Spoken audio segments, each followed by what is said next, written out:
My name is Irene, and I'm just a simple girl from a modest family. I graduated from college and started working as a nurse at City General Hospital. It wasn't glamorous, but I loved helping people and making a difference in their lives. On that fateful day, I was rushing through the emergency room, arms full of supplies, when the doors burst open.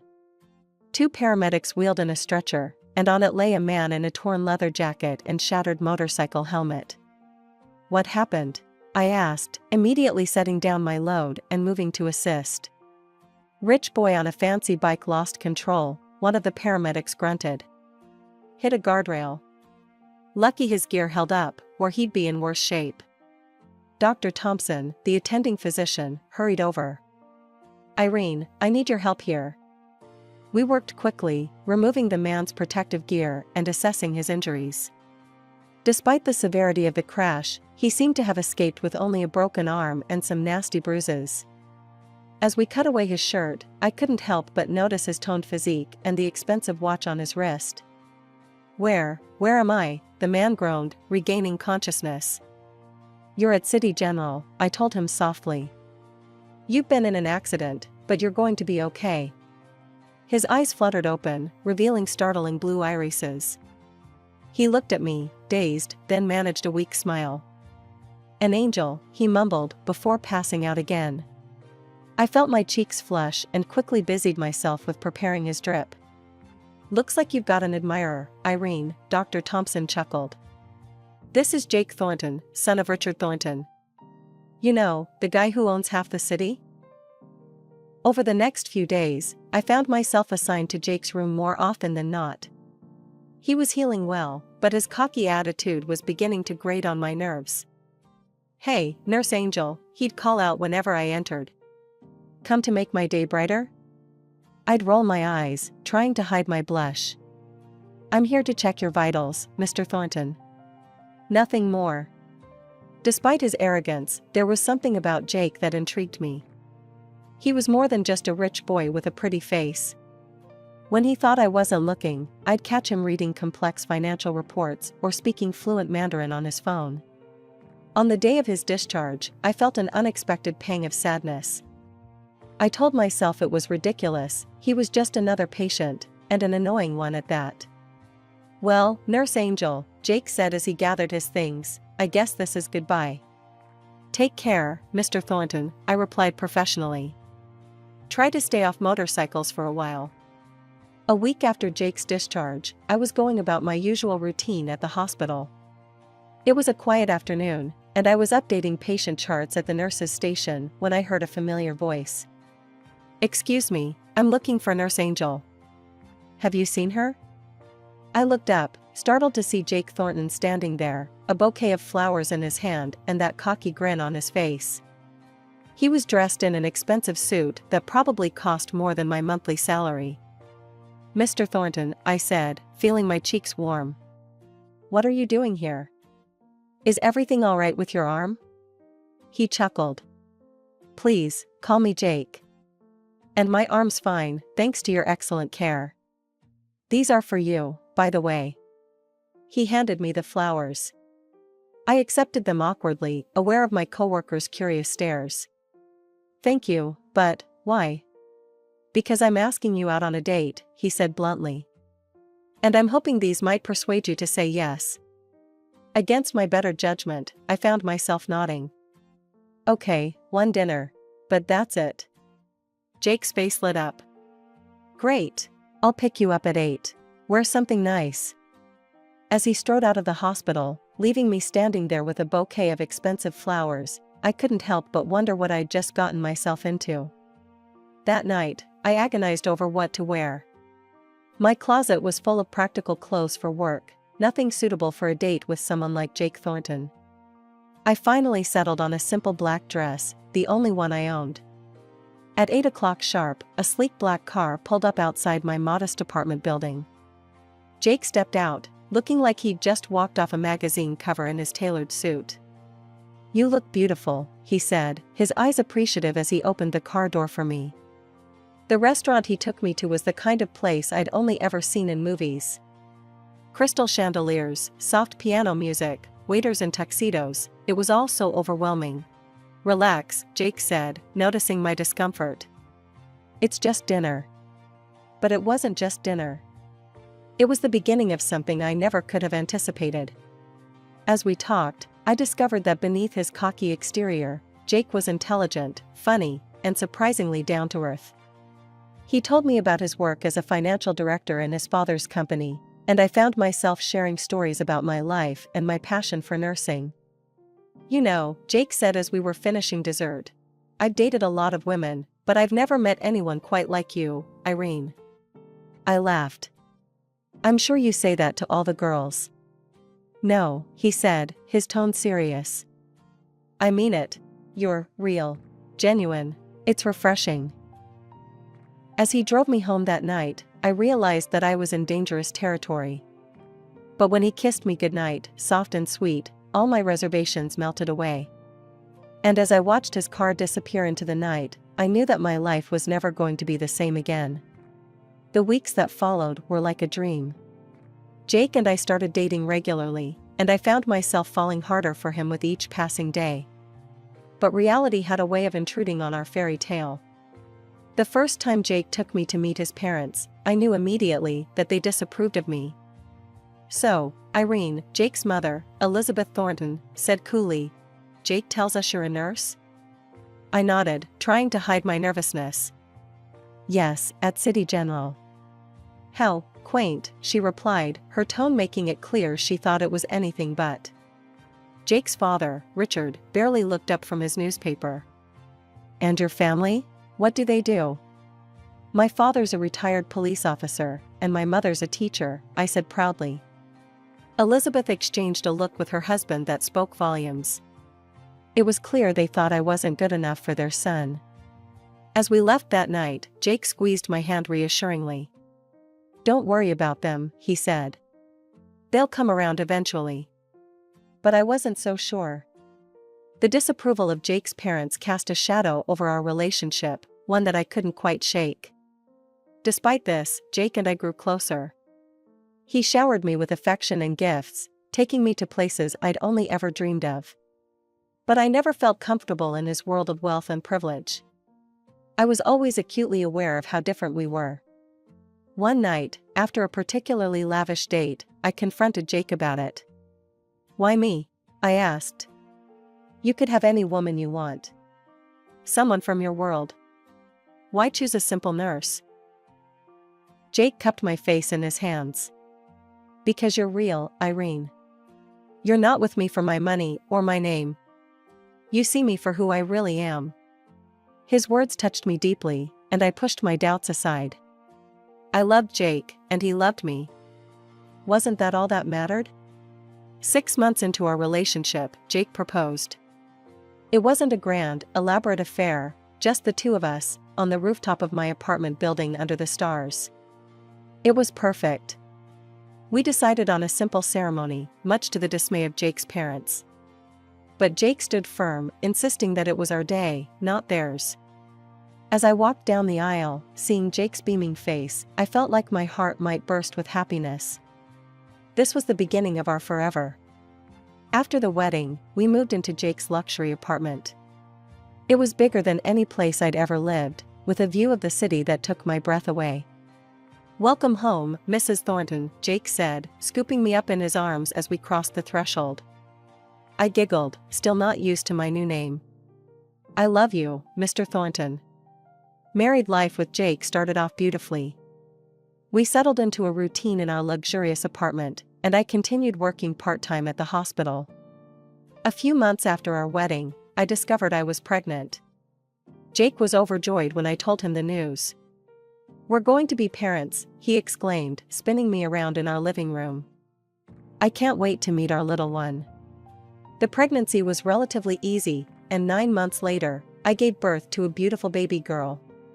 We named her Lily. Jake was by my side throughout the delivery, holding my hand and encouraging me. To my surprise, Jake's parents seemed to soften a bit after Lily was born. They doted on their granddaughter, showering her with gifts and attention. However, their attitude towards me remained cool and distant. At least you managed to give Jake an heir, Elizabeth said during one of their visits, her tone a mix of approval and condescension. I bit my tongue, reminding myself that Lily deserved to have a relationship with her grandparents, regardless of how they treated me. As the months passed, I noticed subtle changes in Jake. He started working longer hours at his father's company, often coming home late and exhausted. Our conversations became shorter, more superficial. He'd ask me to prepare his suits and shine his shoes, but rarely inquired about my day or how I was feeling.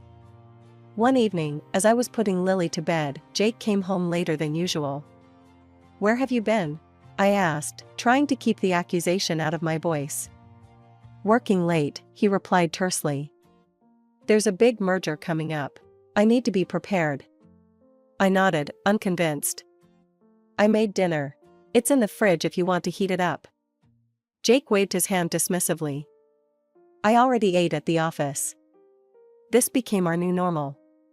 Jake would come home late, barely acknowledge me or Lily, and retreat to his home office. I tried to talk to him about it, but he always had an excuse. "I'm doing this for us, Irene," he'd say. "For our future. You wouldn't understand the pressure I'm under." I felt a growing distance between us, a chasm I didn't know how to bridge. The man I married, the one who had swept me off my feet, seemed to be disappearing before my eyes. One day, I received an unexpected call from Elizabeth, Jake's mother. "Irene," she said, her voice cold and disapproving. "I hope you realize you're not fulfilling your duties as the wife of a financial director." Confused and hurt, I asked, "What do you mean?" "You didn't even bother to come to the corporate party last night," she replied. "Though perhaps it's for the best. You would have stood out among the gorgeous women there, and not in a good way." My heart sank. I hadn't known about any corporate party. Jake hadn't mentioned it to me. That evening, when Jake came home, I confronted him. "Why didn't you invite me to the corporate party?" Jake's face hardened. "Irene, let's be honest. You're too simple for those events. I'd be embarrassed to have you there." His words cut deep, confirming my worst fears. The man I loved, the one who had once called me real and genuine, now found me embarrassing. The weeks following Jake's cruel words were tense. We barely spoke. I threw myself into caring for Lily and my work at the hospital, trying to ignore the growing pit in my stomach. One evening, Jake called to say he was staying late at work again. I decided to use the quiet time to clean up a bit. As I tidied his home office, I noticed his computer was on, the screen glowing softly in the dim room. I hesitated for a moment, my hand hovering over the mouse. I knew I shouldn't, but something compelled me to look. To my surprise, the computer wasn't password protected. With a shaky hand, I opened his email. What I found shattered my world. There, in black and white, was an email exchange between Jake and a woman named Vanessa. As I read through their correspondence, my heart pounded in my chest. They weren't just co-workers, they were lovers. They mocked me, calling me a hen, a fool, a redneck without taste. Jake praised Vanessa's skills in bed, while dismissing me as dull and unattractive. With trembling hands, I copied all the correspondence I could find onto a USB drive. I needed proof, something concrete to confront Jake with. I barely slept that night, tossing and turning as Jake's words echoed in my mind. When he finally came home the next morning, I was waiting for him in the living room, Lily asleep in her crib. "We need to talk," I said, my voice surprisingly steady. "I know about Vanessa." His face paled for a moment, before a smirk settled on his lips. "Come on, Irene. Did you really think someone like me would be satisfied with someone like you? Vanessa is everything you're not: beautiful, sophisticated, amazing in bed." Each word was like a knife to my heart. "I'm your wife," I whispered. "The mother of your child. And that's all you'll ever be," he sneered. "I'm not giving up Vanessa. You'll just have to deal with it." In that moment, something inside me snapped.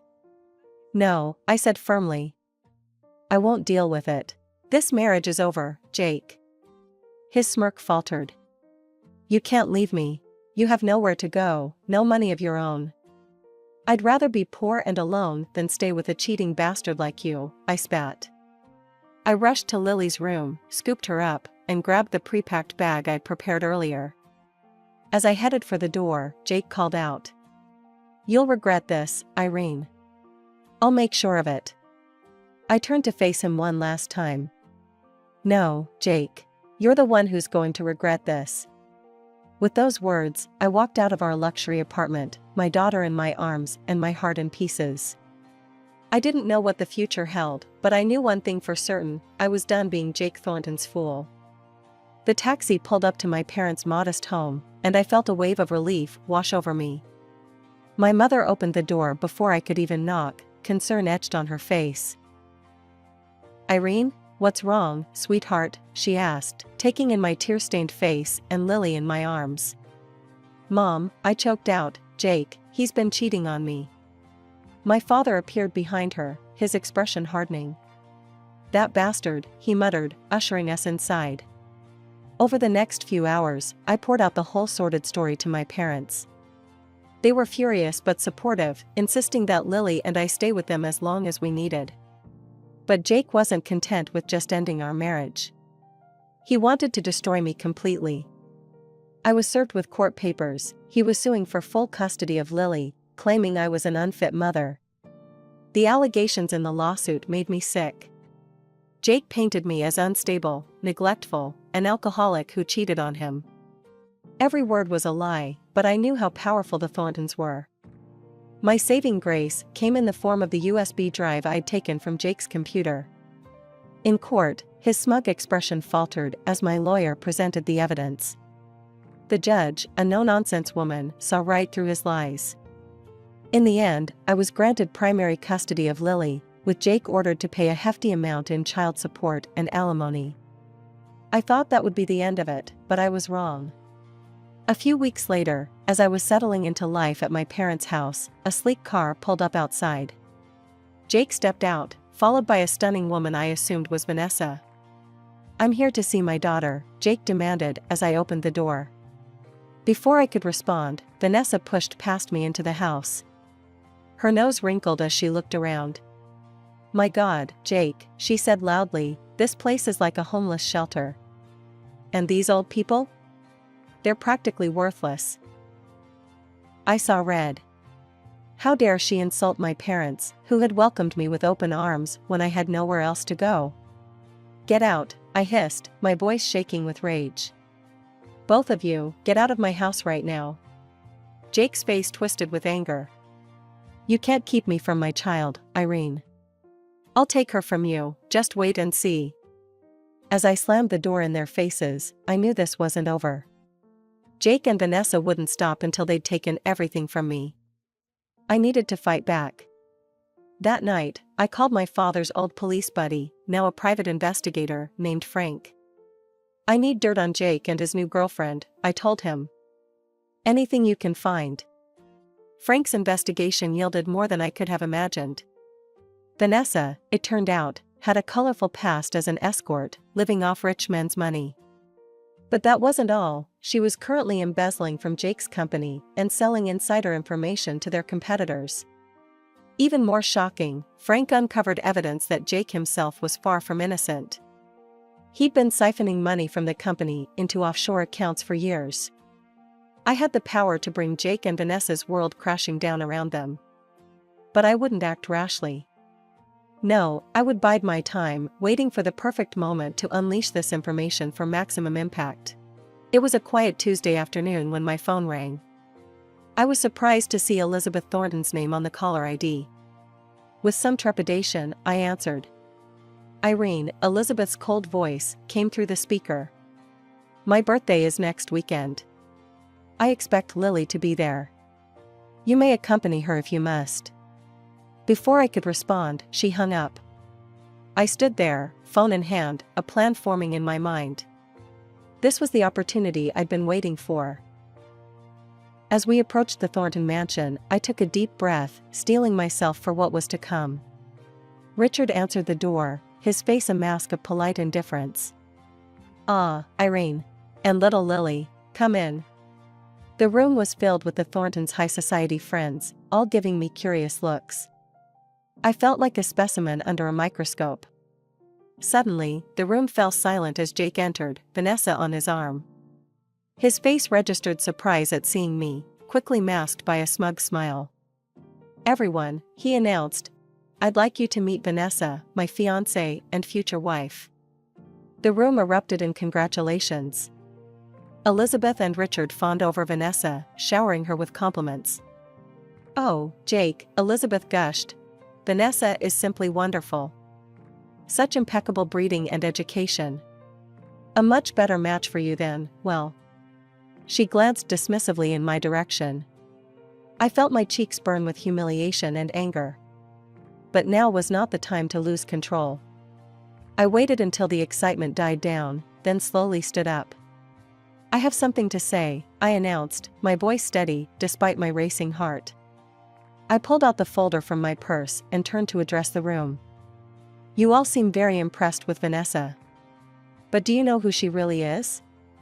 The room fell silent as I began to reveal the truth. I explained how Vanessa was living under a false identity, how she had no real education, and how she had worked as an escort, sleeping with rich men for money. Gasps and murmurs filled the room.